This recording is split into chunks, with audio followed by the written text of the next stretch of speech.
And to some other stories, the Ghana Standards Authority and Food and Drugs Authority have harmonized their certification process to fast-track approvals for businesses. The move is part of measures to lessen the time and process for enterprises seeking approvals for products and services with the two institutions. Professor Alex Dodo is Director General of the Ghana Standards Authority and has been speaking on PM Express Business Edition.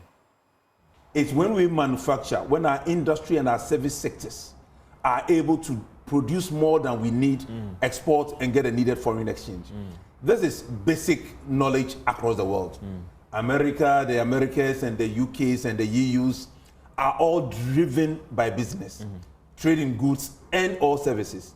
Now, this trade is perfect when it has a language which is or understandable to everybody. So we always say that the standards or the language of trade is standard.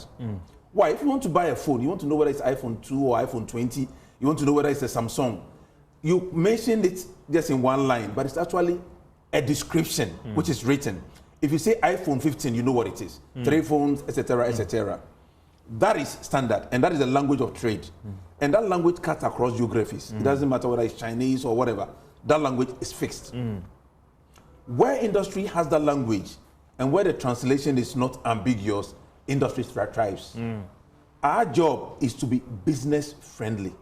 In fact, the job of any national standards body should be judged by how well it has moved industry forward. And are you doing that? And that's the critical question anybody wants to ask, that are you doing that? The answer is yes to a point.